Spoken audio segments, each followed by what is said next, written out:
नमस्कार, myself Malika Parveen, assistant professor, government law college Bikaner. LLB first year के subject Muslim law में हमने पहले सिया सुन्नी में अंतर देखा। उसके बाद में सोर्स ऑफ मुस्लिम लॉ, मुस्लिम विधि के स्रोत क्या होते हैं और मुस्लिम विधि का विकास कैसे होता है, वो सब कुछ देखा। आज हम मुस्लिम विधि में निकाह या मैरिज के आवश्यक तत्व क्या होते हैं वो देखते हैं। नेचर ऑफ मुस्लिम मैरिज या निकाह, मुस्लिम विवाह की प्रकृति कैसी होती है, क्या वो सिविल संविदा है या संस्कार है, वो हम नेक्स्ट वीडियो में देखते हैं। आज हम देखते हैं कि मुस्लिम मैरिज में, निकाह में आवश्यक तत्व क्या क्या होते हैं। ठीक है, तो स्टार्ट करते हैं। फर्स्ट पॉइंट, निकाह शब्द है, अरबी शब्द है। विवाह का अरबी अर्थ, निकाह शब्द अरबी शब्द है। ठीक है, तो इसके आवश्यक तत्व फर्स्ट आता है प्रपोजल एंड एक्सेप्टेंस, प्रस्ताव और स्वीकृति। मुस्लिम विवाह की प्रकृति सिविल संविदा के समान है, कॉन्ट्रैक्ट के समान है। कॉन्ट्रैक्ट करने के लिए जो आवश्यक तत्व होते हैं वो सारे के सारे आवश्यक तत्व मुस्लिम मैरिज में पाए जाते हैं, निकाह में पाए जाते हैं। तो फर्स्ट आवश्यक तत्व क्या है मुस्लिम निकाह का? प्रस्ताव और स्वीकृति होनी चाहिए। अब प्रस्ताव कौन करता है, प्रपोजल कौन देता है और एक्सेप्टेंस कौन करता है? सिविल संविदा में जिस प्रकार दो पक्षकार होते हैं उसी प्रकार निकाह में भी दो पक्षकार होने आवश्यक है। तो निकाह है तो जो पक्षकार है वो मोमडन होने जरूरी है। यहाँ पर जैसे हिंदू विधि में हिंदू विवाह अधिनियम 1955 कॉडिफाइड लॉ है, इसलिए वहां पर सेक्शन 5 की जो फर्स्ट लाइन ये कह रही है कि दो हिंदुओं के बीच विवाह, लेकिन मुस्लिम लॉ कॉडिफाइड लॉ नहीं है, इसलिए जो पक्षकार है वो दोनों मुसलमान होने चाहिए। अगर दोनों पक्षकार मुसलमान हैं तो ही वो निकाह मोमडन विधि या मुस्लिम विधि के तहत कर सकते हैं। अगर उनमें से कोई एक मोमडन नहीं है, कोई एक मोमडन नहीं है तो मुस्लिम विधि के अनुसार वो निकाह नहीं कर सकते। अब उनको शादी करनी है, मान लो एक हिंदू धर्म से है एक मुस्लिम धर्म से है, उन्हें विवाह करना है, तो वो शादी या निकाह कैसे करेंगे?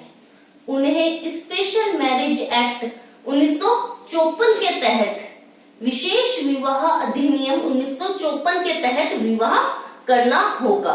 तो फर्स्ट पॉइंट क्या है कि दो पक्षकार होने चाहिए, दोनों मोमडन होने चाहिए, दोनों मुसलमान होने चाहिए। ठीक है, तो एक पक्षकार प्रस्ताव करता है और दूसरा पक्षकार उसकी स्वीकृति देता है। अब फर्स्ट पॉइंट, प्रस्ताव और स्वीकृति को उपभागों में बांटा गया है, आगे बांटा गया है। 4 पॉइंट इसके प्रस्ताव और स्वीकृति के हैं।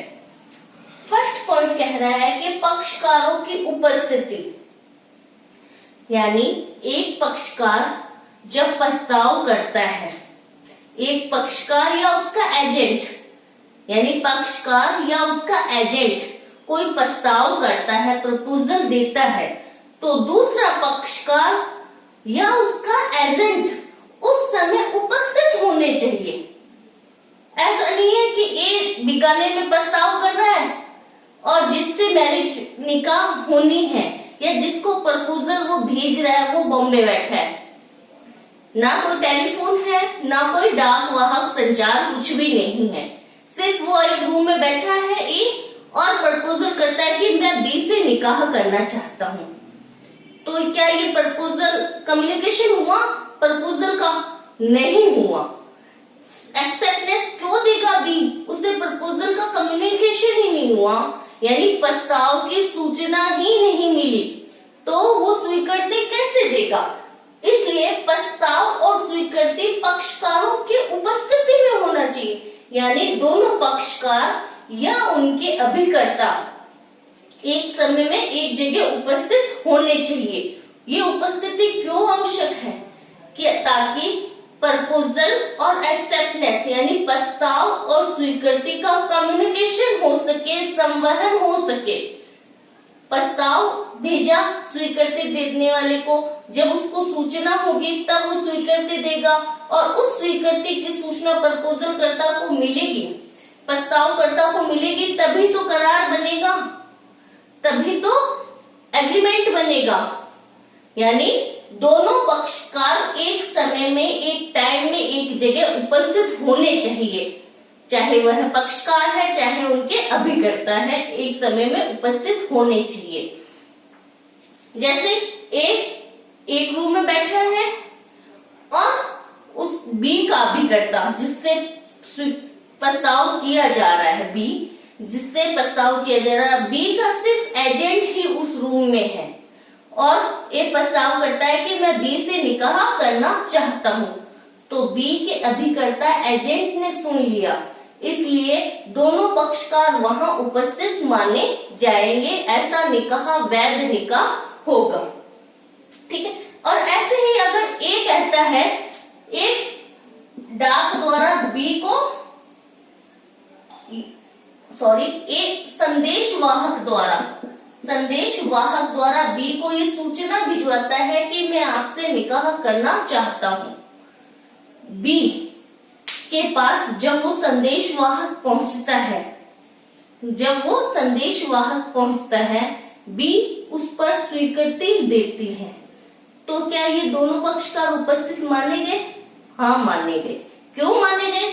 क्योंकि ए का द्वारा भेजा गया संदेशवाहक ए का अभिकर्ता एजेंट माना गया है, वो उसकी ओर से प्रस्ताव करने वाला एजेंट माना गया है, इसलिए यहाँ पर दोनों पक्षकारों की उपस्थिति हुई है और ऐसा निकाह वैध निकाह होता है। ठीक है।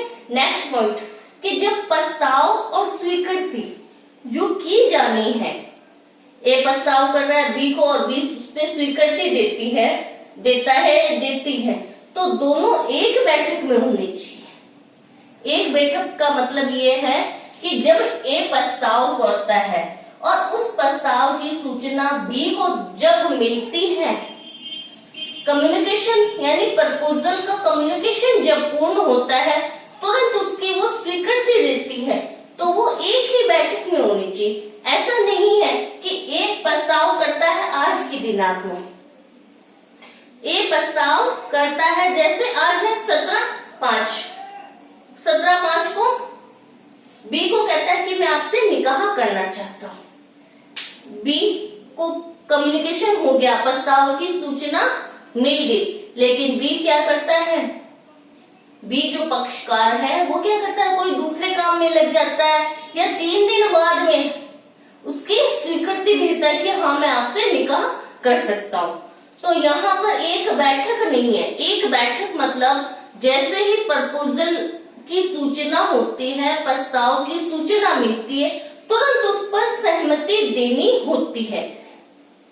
यानी आप एक समय में जब आपसे प्रस्ताव किया जा रहा है तो आपका पूरा ध्यान उस प्रस्ताव पर ही होना चाहिए। ऐसा नहीं है कि जब प्रस्ताव किया गया ठीक है, उसके बाद आप 5 काम करते हो दूसरे घर के इधर उधर के और उसके बाद आके आप स्वीकृति देते हो कि हाँ मैंने काफी सोचा समझा, उसके बाद में आपके द्वारा जो प्रस्ताव किया वो मुझे आज स्वीकार है। ऐसी स्वीकृति मान्य नहीं होती, क्योंकि प्रस्ताव और स्वीकृति दोनों एक ही बैठक में होनी चाहिए। यानी एट प्रेजेंट प्रस्ताव किया जाए तो एट प्रेजेंट उस पर स्वीकृति दी जानी चाहिए। नेक्स्ट पॉइंट आता है इसी में, प्रस्ताव और स्वीकृति में। जब प्रस्ताव ए ने बी से किया तो बी जो सहमति देगी वो स्वतंत्र सहमति होनी चाहिए। अगर बी पक्षकार उत्पीड़न, बल, भूल, दबाव या फ्रॉड के कारण या भूलवश उससे स्वीकृति ले ली जाती है, या डरा धमका के अगर उससे स्वीकृति ले ली जाती है तो ऐसी स्वीकृति मान्य नहीं होती। ऐसी मैरिज इरेगुलर होती है, अनियमित विवाह होता है। ऐसा निकाह अनियमित इरेगुलर होता है, यानी जो सहमति दी जानी है वो स्वतंत्र सहमति होनी चाहिए। स्वतंत्र सहमति कहाँ पे देखते हैं? कॉन्ट्रैक्ट एक्ट के सेक्शन 14, यानी उत्पीड़न द्वारा नहीं होनी चाहिए, मिथ्या दुरुपदेशन द्वारा नहीं होनी चाहिए, असमय असर द्वारा नहीं होनी चाहिए, कपट द्वारा नहीं होनी चाहिए और भूल द्वारा प्राप्त की गई नहीं होनी चाहिए। तो अगर ऐसी सहमति प्राप्त की जाती है तो वो मैरिज क्या होती है? इरेगुलर मैरिज हो जाती है। अगर किसी व्यक्ति की सहमति स्वतंत्र सहमति प्राप्त नहीं की, यानी भूल से उससे स्वीकृति ली या कोई तथ्य महत्वपूर्ण फैक्ट छुपाया गया और उससे सहमति ले ली जाती है, तो ऐसी मैरिज क्या होती है? इरेगुलर होती है। रेगुलर यानी उसे मान्य कब किया जाता है? अगर पक्षकार स्वतंत्र सहमति से समागम करते हैं, स्वतंत्र सहमति से समागम कर लेते हैं तो वो सहमति स्वतंत्र सहमति मानी जाएगी। ठीक है। नेक्स्ट आता है साक्षियों की उपस्थिति में, यानी प्रस्ताव और जो स्वीकृति है वो विटनेस की उपस्थिति में, प्रेजेंस में होनी चाहिए, साक्षी की उपस्थिति में किया जाना चाहिए। साक्षी की उपस्थिति मैंने सिया और सुन्नी वाला जो वीडियो बताया था, अंतर बताया था, उसमें भी बताया था। सुन्नी विधि, सुन्नी शाखा वाले कहते हैं कि विवाह के समय साक्षी उपस्थित होने चाहिए। कितने साक्षी होने चाहिए? 2 पुरुष साक्षी उपस्थित होने चाहिए। सुन्नी विधि, सुन्नी शाखा वाले मानते हैं कि जब मैरिज निकाह किया जा रहा है उस समय 2 पुरुष साक्षी उपस्थित होने चाहिए। अगर पुरुष साक्षियों की अनुपस्थिति में अगर मैरिज की जाती है, निकाह की जाती, तो वो वॉइड या शून्य नहीं होती है बल्कि इरेगुलर ही होती है। वो 2 पुरुष साक्षी कौन हो सकते हैं? उन 2 पुरुष साक्षियों को मुसलमान होना चाहिए, वयस्क होना चाहिए, मेजर होना चाहिए और स्वच्छित होना चाहिए, अनसाउंड माइंड होना चाहिए।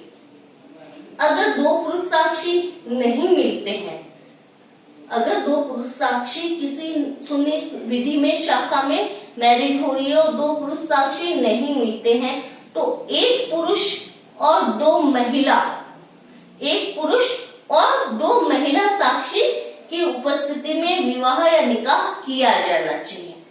अगर साक्षी नहीं है तो मैरिज इरेगुलर नहीं होगी, मैरिज इरेगुलर होगी, वॉइड शून्य नहीं होगी। इरेगुलर है तो उसे समागम के द्वारा, पक्षकार समागम के द्वारा वैलिड बना सकते हैं। सुन्नी शाखा में साक्षियों की उपस्थिति आवश्यक है, जबकि शिया में विवाह के समय साक्षियों की आवश्यकता या उनकी उपस्थिति आवश्यक नहीं है। शिया बिना साक्षी के भी निकाह करते हैं। ठीक है। तो ये थे प्रस्ताव और स्वीकृति के पॉइंट्स के। प्रस्ताव और स्वीकृति जब की जा रही है तो पक्षकारों की उपस्थिति होनी चाहिए, एक बैठक में होनी चाहिए, सहमति स्वतंत्र होनी चाहिए तथा साक्षियों की उपस्थिति में प्रस्ताव किया जाना चाहिए और स्वीकृति दी जानी चाहिए। नेक्स्ट आवश्यक तत्व, ये फर्स्ट पॉइंट था, विवाह के आवश्यक तत्वों का फर्स्ट पॉइंट ये था। सेकंड पॉइंट आता है कि पक्षकारों की विवाह करने की क्षमता, यानी capacity of for the marriage, कि कौन व्यक्ति निकाह करने के लिए सक्षम माने गए हैं। एज, सबसे पहला वयस्क होना चाहिए, मेजर होना चाहिए। तो यहाँ पर मेजर होना अपने आप में विवाद का विषय है। यहाँ पर वयस्कता की आयु क्या होगी, सिया और सुन्नी में अंतर है। यहाँ पर मुस्लिम विधि पारिवारिक विधि या पर्सनल लॉ होने के कारण भारतीय वयस्कता अधिनियम अधिनियम 1875, भारतीय वयस्कता अधिनियम 1875 के प्रावधान लागू नहीं होते हैं, पर्सनल लॉ ओवररूल करती है।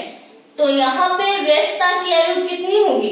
तो सुन्नी शाखा वाले कहते हैं महिला और पुरुष दोनों ही अगर 15 वर्ष की आयु पूर्ण कर लेते हैं तो वो मेजर या वयस्क माने जाते हैं। और जबकि शिया वाले कहते हैं लड़का तो 15 वर्ष, लेकिन लड़की मासिक धर्म आने की तारीख से ही व्यस्त मानी जाती है। यानी 10 से 11 वर्ष, 9-10-11 वर्ष की आयु में वो लड़की को मेजर मान लेते हैं, व्यस्त मान लेते हैं शिया वाले। तो शिया और सुन्नी दोनों ही अलग अलग आयु को बताते हैं, तो यहाँ पर केस आया था, ये केस आया नवाब सादिक अली बनाम जय किशोरी। नवाब सादिक अली वर्सेस जय किशोरी के वाद में ये निर्धारित किया गया कि अगर शिया और सुन्नी दोनों ही अलग अलग आयु को मानते हैं तो वहां पर व्यस्तता की आयु यानी मेजर कौन हो सकता है? 15 वर्ष। 15 वर्ष का व्यक्ति यानी चाहे महिला है चाहे पुरुष है, वो 15 वर्ष की आयु में मेजर माने जाएंगे। तो मुस्लिम विधि में विवाह करने की आयु यानी व्यस्तता की आयु कितनी मानी गई? 15 वर्ष। यानी 3 चीजों के लिए मुस्लिम विधि में व्यस्तता या मेजोरिटी की आयु 15 वर्ष मानी गई है। किस किस के लिए? विवाह, डाइवोर्स और मेहर, 3 चीजों के लिए 15 वर्ष आयु मेजोरिटी की आयु मानी गई है। यानी 15 वर्ष की आयु में वो पूर्ण रूप से व्यस्त माना जाता है 3 चीजों में, विवाह, मैरिज, डाइवोर्स और मेहर। ठीक है, तो यहाँ पर 15 वर्ष का जब कोई व्यक्ति हो जाता है तो वो व्यस्त हो गया और विवाह करने के लिए सक्षम है। तो क्या 15 वर्ष से कम आयु की बालक बालिका को शादी नहीं कर सकते? ऐसा नहीं है। मुस्लिम विधि में आयु को 3 भागों में डिवाइड किया गया है।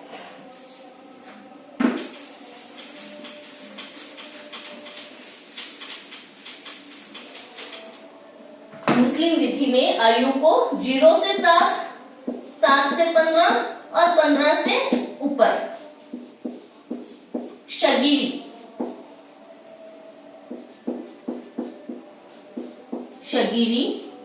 शरीरी और बुलुग ये आयु वर्ग है। 0 से 7 वर्ष यानी सगीरी अवस्था। इस अवस्था में मैरिज निकाह की नहीं जा सकती। ठीक है, 0 से आयु को 3 भागों में बांटा गया है मुस्लिम में। सबसे पहले 0 से 7 वर्ष की आयु, इसको बोलते हैं शगीरी अवस्था, यानी 7 वर्ष की आयु तक मैरिज नहीं की जा सकती। सेकंड, 7 वर्ष से 15 वर्ष की आयु तक, इसको बोलते हैं शरीरी अवस्था। इस समय मैरिज की जा सकती है, लेकिन गार्जियन के द्वारा। गार्जियन उस पर स्वीकृति देते हैं, यानी उनकी ओर से उनके गार्जियन के द्वारा स्वीकृति, उनके संरक्षक के द्वारा स्वीकृति या सहमति, प्रपोजल भी संरक्षक करते हैं और स्वीकृति भी संरक्षक ही देते हैं। यानी जो कॉन्ट्रैक्ट है, जो निकाह का जो कॉन्ट्रैक्ट किया जाता है पक्षकारों की ओर से, तो उनके संरक्षक के द्वारा ये निकाह का जो कॉन्ट्रैक्ट है उनके गार्जियन के द्वारा किया जा सकता है। ठीक है, 15 वर्ष से ऊपर आयु होते ही बुलूग यानी व्यस्त मान लिए जाते हैं, तो वो स्वयं पक्षकार संविदा कर सकते हैं। तो समझ आया, 15 वर्ष होते ही तो वो मेजर है, बुलूग है, अपने आप में निकाह कर सकते हैं। लेकिन 15 वर्ष से पहले यानी 7 वर्ष की आयु से लेके 15 वर्ष की आयु तक आयु तक उनके गार्जियन निकाह की कांटेक्ट या संविदा करते हैं। इसके बारे में अपन इस अवस्था में किए गए विवाह को अमान्य पक्षकार बाद में जैसे मेजर होते हैं तो वो इसे अस्वीकार भी कर सकते हैं। इसको बोलते हैं ऑप्शन ऑफ प्रोबेबिलिटी, ख्याल और बुलूग का सिद्धांत। उसको नेक्स्ट वीडियो में पढ़ेंगे, डिस्कस करेंगे अपन। ठीक है, तो अपन यहाँ व्यस्तता की आयु कितनी मानी गई है? 15 वर्ष। फिर स्वश्चित, क्या सिविल निकाह करते समय पक्षकार का स्वश्चित होना आवश्यक है? क्या सिविल संविदा करते समय पक्षकार का स्वश्चित होना आवश्यक है? तो निकाह में भी पक्षकार का स्वश्चित होना आवश्यक है, लेकिन अगर पक्षकार की पागलपन को छुपा लिया जाता है और उनके गार्जियन के द्वारा प्रस्ताव या स्वीकृति की जाती है, यानी पागल की निकाह करवा दी जाती है उनके गार्जियन के द्वारा, तो ऐसी निकाह इरेगुलर अनियमित होगी, वॉइड शून्य नहीं होगी, यानी स्वश्चित होना आवश्यक नहीं है, पागल का भी निकाह करवाया जा सकता है। ठीक है, नेक्स्ट थर्ड पॉइंट, विधिक निषेधों की अनुपस्थिति यानी अब्सेंस ऑफ लीगल प्रोहिबिशन के ऐसे निषेध हैं जिनकी मुस्लिम निकाह में अनुपस्थिति होनी चाहिए, यानी ऐसे निषेध मुस्लिम निकाह में उपस्थित नहीं होने चाहिए। इसको 3 भागों में बांटा गया है, पूर्ण निषेध, सापेक्ष निषेध और अन्य निषेध, एब्सोल्यूट प्रोहिबिशन, रिलेटिव प्रोहिबिशन और मिसलेनियस प्रोहिबिशन। अब इसको आगे के करके अपन टुकड़ों में आगे देखते हैं। ठीक है, पूर्ण निषेध होता है कि ऐसा कोई संबंध निकाह में उपस्थित होना ही नहीं चाहिए। अगर ऐसा कोई रिश्ता या नाता वहां पर उपस्थित है या ऐसा कोई संबंध उपस्थित है तो वो निकाह क्या है? वॉइड होगी, शून्य होगी। इसको 4 भागों में बांटा गया। पूर्ण निषेध, एब्सोल्यूट प्रोहिबिशन, ऐसा निषेध बिल्कुल भी उपस्थित निकाह में नहीं होना चाहिए। फर्स्ट, रक्त संबंधी यानी कोई मुसल, इसको बोलते हैं कराबात। ठीक है, कराबात बोलते हैं इसको, यानी कोई पुरुष अपने ब्लड रिलेशन से रिलेटेड नातेदारों से मैरिज नहीं कर सकता।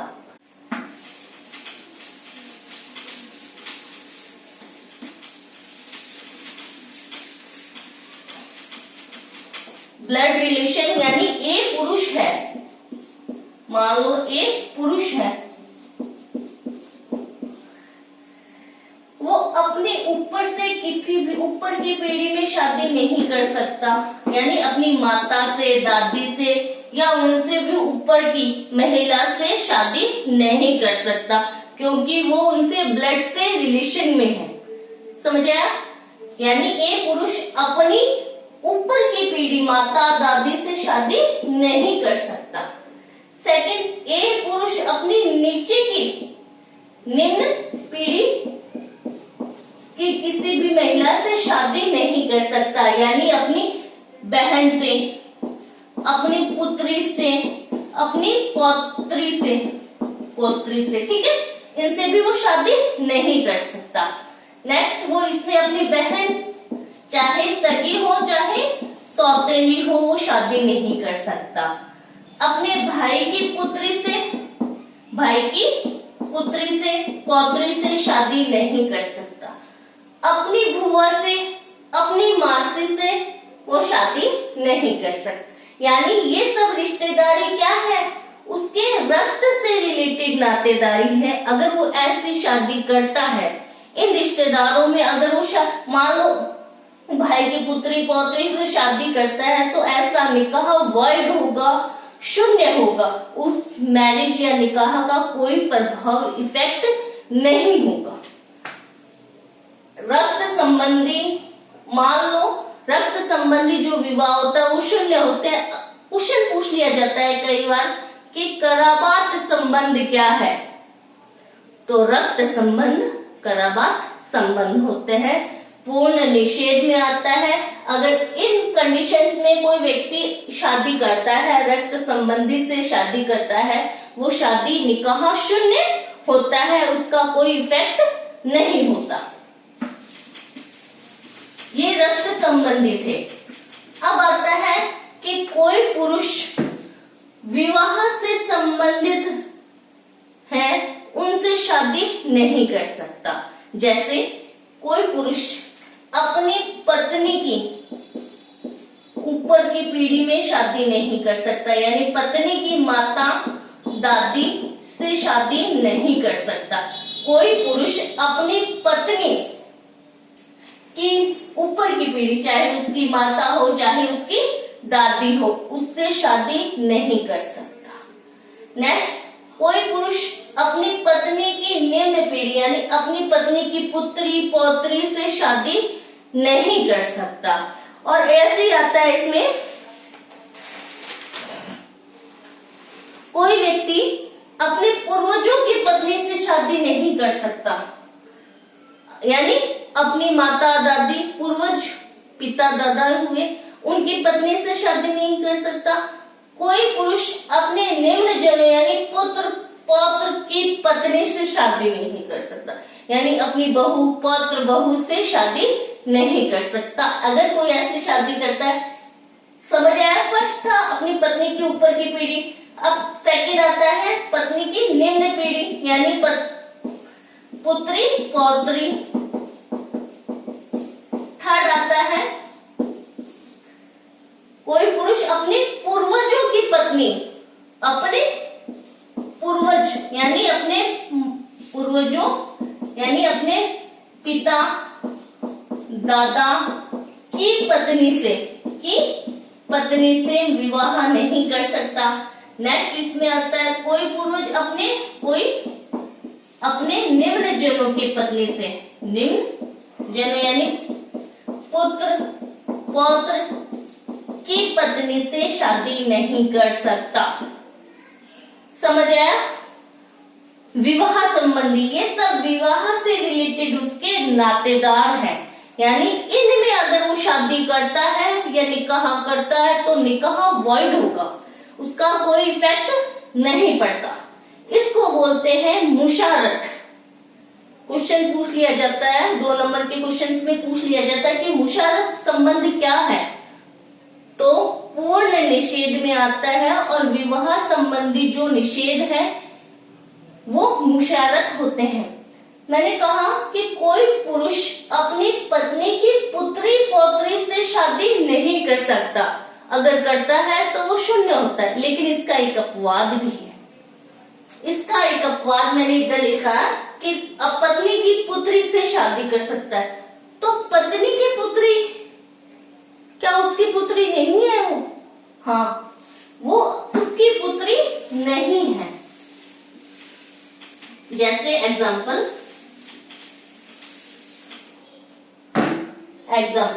ए पुरुष है, बी पत्नी है ए की, ठीक है, ए पति है बी पत्नी है। ए का जब निकाह बी के साथ होता है वो अपने साथ में पुत्री लेके आती है, सी पुत्री है, बी की पुत्री है, ए की पुत्री नहीं है। तो मैंने सेकंड जो बताया कि अपनी पत्नी की पुत्री से वो निकाह नहीं कर सकता, लेकिन इसका एक अपवाद है, ए सी से निकाह कर सकता है, ए सी से निकाह कर सकता है, यानी ए व्यक्ति अपनी पत्नी की पुत्री से निकाह कब कर सकता है? जब ए और बी के बीच में रिलेशन समागम नहीं हुआ हो, विवाह इरेगुलर हुआ है, विवाह इरेगुलर है, अनियमित है, और ए और बी के बीच में अगर रिलेशन नहीं बना है तो ए बी अपनी पत्नी की पुत्री सी से शादी निकाह कर सकता है, वो वैलिड निकाह होगा। ठीक है, नेक्स्ट आता है धात्रे संबंध। धात्रे संबंध क्या होते हैं? इसको बोलते हैं ऋजा। ऋजा का फोस्टर संबंध, जिसको ऋजा का संबंध बोलते हैं। मान लो ए के पुत्र है बी, ए माता है और पुत्र है बी माता। ठीक है, अगर सी बच्चा कोई ऐसा है जिसकी माता नहीं है या दुग्धपान नहीं करा सकती, सी पुत्री है किसी अन्य व्यक्ति की, डी की पुत्री है। ठीक है, डी की पुत्री है सी की माता दुग्धपान नहीं करा पाती, इस कारण सी दुग्धपान करती है ए का 2 वर्ष की आयु तक, बाल्यकाल में 2 वर्ष की आयु तक, यानी 2 वर्ष की जब तक सी नहीं थी तब तक ए का दुग्धपान किया। तो सी और बी का जो संबंध है वो संबंध कौन सा होगा? वो धात्रे संबंध है। धात्रे संबंध फोस्टर संबंध है। ये धात्रे बहन भाई हैं, यानी बी और सी का निकाह नहीं किया जा सकता। वो धात्रे बहन भाई हो गए क्योंकि उन्होंने एक ही महिला का दुग्धपान किया है। ठीक है, तो अगर बी और सी के बीच में निकाह किया जाता है तो वो निकाह शून्य होगा, निकाह शून्य होगा। ठीक है, इसके भी 4 अपवाद हैं। कोई व्यक्ति बहन की धात्री माता से निकाह कर सकता है, ये 4 अपवाद हैं। धात्री बहन की माता से कर सकता है, धात्रे पुत्र की बहन से कर सकता है, धात्रे भाई की बहन से कर सकता है। एग्जाम्पल, इसको एग्जाम्पल से समझते हैं। ए और बी बहन भाई हैं।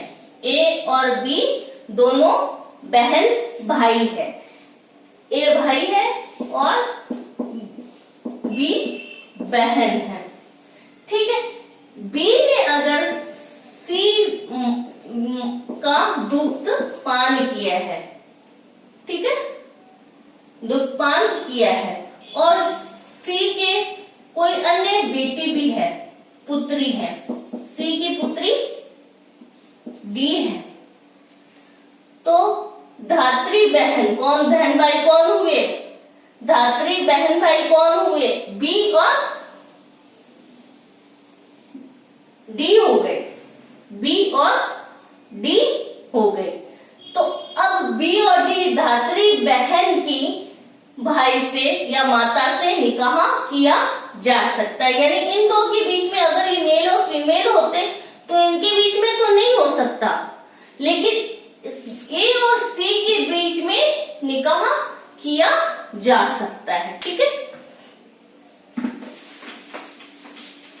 नेक्स्ट 4 पॉइंट आता है इसमें, बहुपतित्व, यानी एक महिला, मुस्लिम महिला, मुस्लिम पुरुष को तो कितनी शादी करने का अधिकार है? 4 शादी कर सकता है, लेकिन मुस्लिम महिला अगर एक बार शादीशुदा है तो वो दूसरी शादी नहीं कर सकती। एक विवाह कायम है, यानी ना डाइवोर्स हुआ ना उसके पति की मृत्यु हुई। तो एक विवाह कायम रहने के दौरान अगर वो दूसरा मैरिज कर लेती है, द्विविवाह कर लेती है, बाइगेमी कर लेती है, तो बहुपतित्व का सिद्धांत मोमडन लॉ में स्वीकार्य नहीं है। यानी जो सेकेंड मैरिज करती है वो शून्य होती है, अवॉइड होती है। एक विवाह कायम रहने के दौरान मुस्लिम महिला दूसरा विवाह नहीं कर सकती है। नेक्स्ट, प्रोहिबिशन, यानी इन 4 अवस्थाओं में अगर कोई मैरिज की जाती है वो पूर्णतः शून्य होती है, उसका कोई प्रभाव नहीं होता, वॉइड होती है। ठीक है, नेक्स्ट आता है सापेक्ष निषेध, रिलेटिव प्रोहिबिशन। 6 है। इन 6 अवस्थाओं में अगर कोई मैरिज की जाती है तो वो वॉइड नहीं होती, बल्कि इरेगुलर, वॉइडेबल, अनियमित होती है। जिसको नियमित किया जा सकता है, रेगुलर बनाया जा सकता है। तो फर्स्ट आता है अवैध संयोग। अवैध संयोग क्या है कि अवैध संयोग का मतलब यह है कि कोई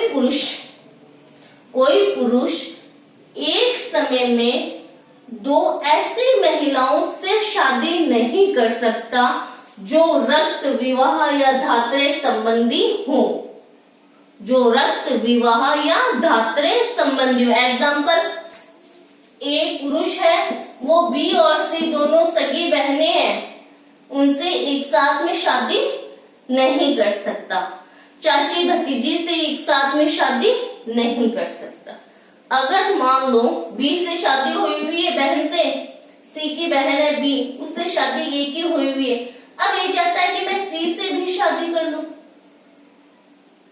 पुरुष है, 4 शादियों करने का उसको अधिकार है, लेकिन वो एक साथ में दोनों से शादी नहीं कर सकता। अगर करता है तो वो इर्रेगुलर, अनियमित हो जाएगी।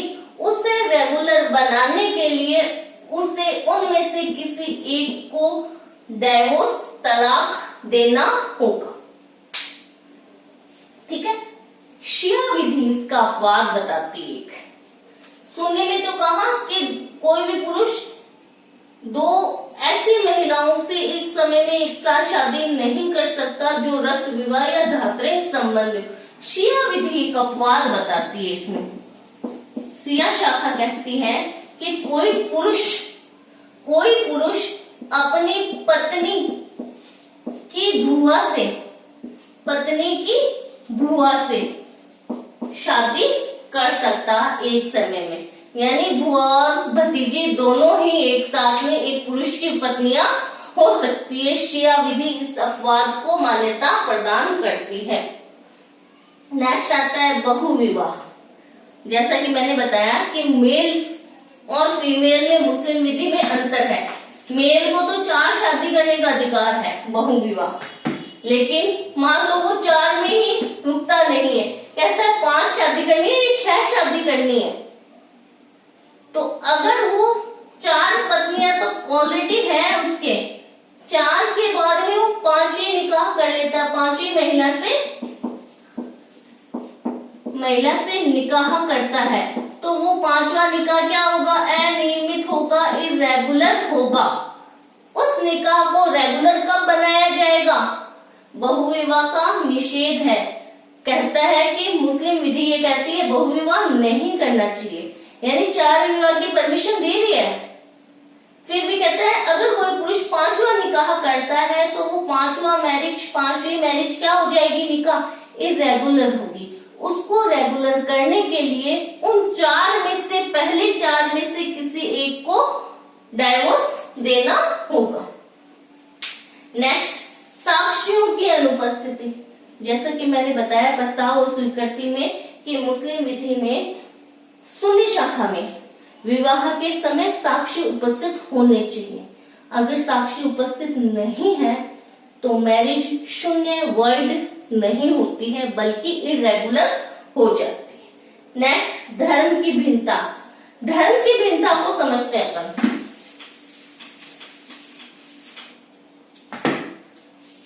सुन्नी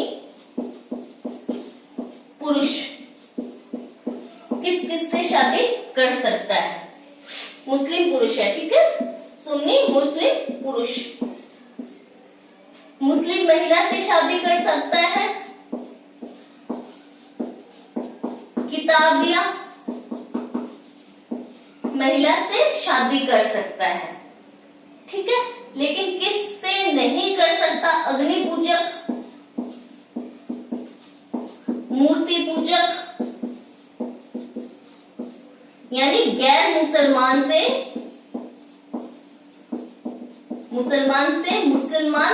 पुरुष शादी नहीं कर सकता।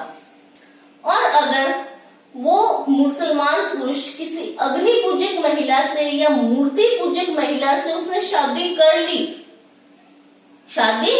ली तो वो शादी इर्रेगुलर होगी, शून्य नहीं होगी, अनियमित होगी। उसको नियमित कैसे बनाया जा सकता है? धर्म चेंज करके, इस्लाम में चेंज करके, यानी जो महिला है, मूर्ति पूजक या अग्नि पूजक जो महिला है, उसका धर्म परिवर्तन करा के उस मैरिज को रेगुलर किया जा सकता है। ठीक है, तो सुन्नी मुस्लिम महिला किससे शादी कर सकती है? वो सिर्फ मुसलमान पुरुष से ही शादी कर सकती है।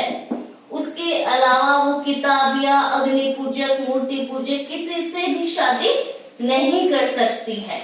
सिर्फ मुसलमान पुरुष से शादी कर सकती है।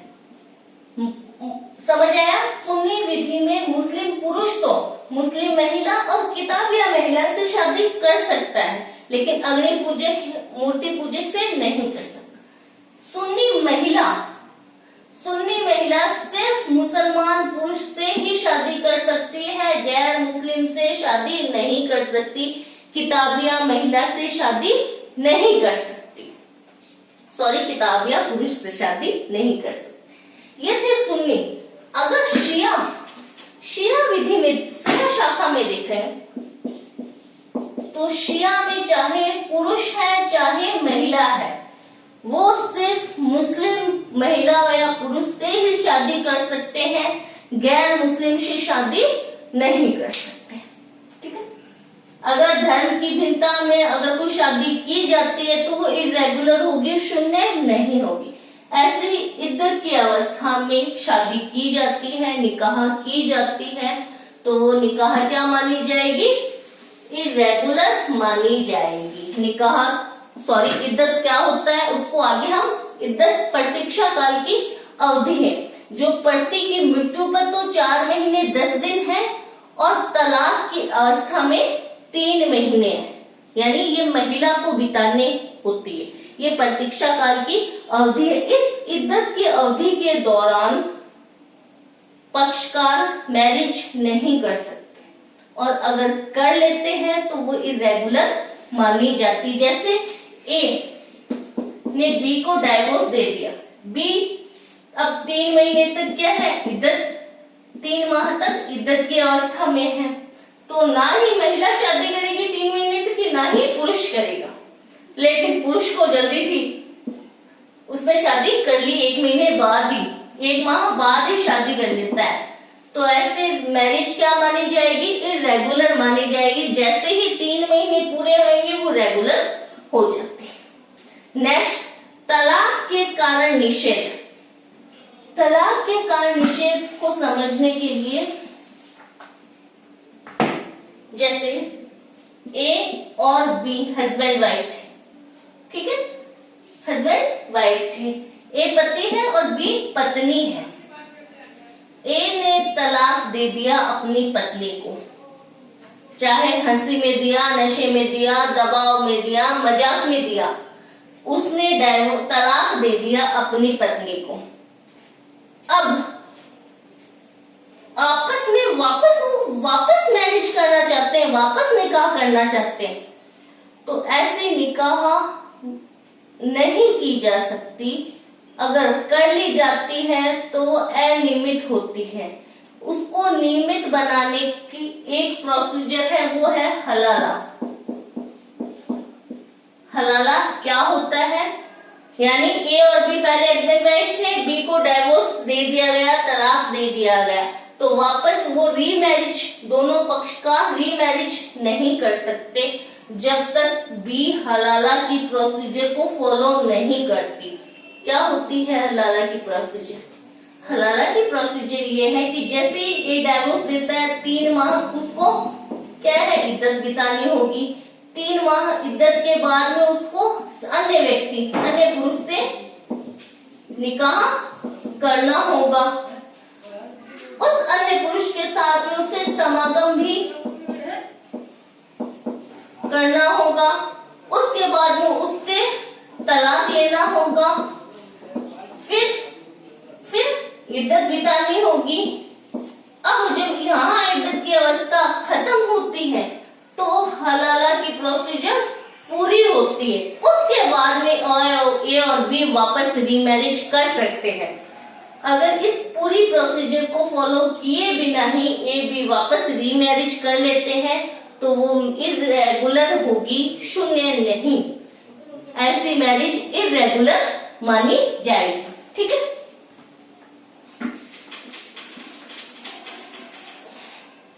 नेक्स्ट, अगर इन अवस्थाओं में शादी की जाती है, निकाह की जाती है, तो वो इरेगुलर होते हैं, अनियमित होते हैं, यानी उनको रेगुलर बनाया जा सकता है, वो वॉइड या शून्य नहीं होते हैं। लास्ट, अन्य निषेध या निर्देशात्मक निषेध, मिसलेनियस प्रोहिबिशन, यानी इन अवस्थाओं में शादी नहीं करनी चाहिए, निकाह नहीं करना चाहिए। फर्स्ट आता है समानता का नियम, जिसको बोलते हैं कफा का नियम, यानी ए और बी मान लो शादी कर रहे हैं, निकाह कर रहे हैं, तो उनमें स्टेटस उनका समान होना चाहिए। कफा यानी उनमें समानता का होनी चाहिए। ऐसा नहीं एक तो बहुत ऊपर का हाई सोसाइटी वाला है और एक एकदम लोअर सोसाइटी वाला, ऐसा नहीं होना चाहिए। यानी हनफी विधि वाले, सुन्नी में हनफी विधि वाले ये कहते हैं कि जो महिला और पुरुष जो शादी कर रहे हैं उनमें समानता होनी चाहिए, उनका स्टेटस समान होना चाहिए। इस समानता रहता है, नेट में क्वेश्चन पूछ लिया जाता है कि कफा का नियम क्या है, तो कफा का नियम यानी विवाह करने वाले पक्षकारों का स्टेटस समान होना चाहिए। वो सामाजिक स्तर पे, चाहे व्यवसायिक में है, चाहे पारिवारिक में है, वो स्टेटस किसी व्यवस्था में समान होना चाहिए। नेक्स्ट, किसी गर्भवती महिला से मैरिज निकाह नहीं करना चाहिए, निर्देशात्मक है। अगर कोई कर भी लेता है मैरिज इन अवस्थाओं में तो वो इरेगुलर होती है, शून्य नहीं होती, वॉइड नहीं होती, यानी गर्भवती महिला से शादी नहीं करनी चाहिए, निर्देश दिया गया है। लेकिन अगर कोई कर लेता है गर्भवती महिला से, प्रेग्नेंट महिला से, तो वो मैरिज इरेगुलर मानी जाएगी। नेक्स्ट, हज यात्रा के दौरान कि अगर कोई पुरुष हज यात्रा यानी मक्का या मदीना की तीर्थ यात्रा पे गया हुआ है, हज यात्रा पे गया हुआ है, और वहां का उसने एहराम यानी जो वहां का पहनावा है वो धारण कर लिया है, एहराम बांधना बोलते हैं जिसको, अगर उसने वो एहराम बांध लिया है तो उस अवस्था में उसे मैरिज नहीं करनी चाहिए। इसमें शिया और सुन्नी वाले अलग अलग हैं। शिया कहते हैं कि अगर हज यात्रा के दौरान कोई अगर मैरिज कर लेता है तो वो मैरिज अवैध होगी यानी शून्य होगी, उसका कोई प्रभाव नहीं होता। जबकि सुन्नी विधि में हनफी शाखा वाले कहते हैं कि ऐसी मैरिज मान्य होती है, वैलिड होती है, वॉइड नहीं होती, वैलिड होती है, मान्य होती, की जा सकती है।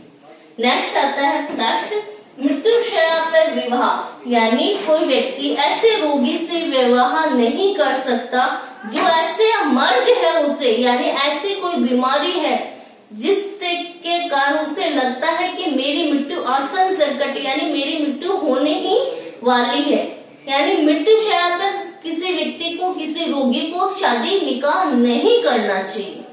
लेकिन कोई ऐसा होता है कि मृत्युशैया पर है फिर भी जाते समय मैरिज तो कर लेता हूँ, शादी तो कर ही लेता हूँ, तो ऐसी मैरिज इरेगुलर मैरिज मानी जाएगी। वो रेगुलर कब होगी? उसके जाने से रेगुलर नहीं होगी, बल्कि उस रोगी के ठीक हो जाने से वो शादी रेगुलर हो जाती है। तो ये सारे पॉइंट मुस्लिम विवाह के आवश्यक तत्व थे। आई होप समझ आया होगा। Thank you so much.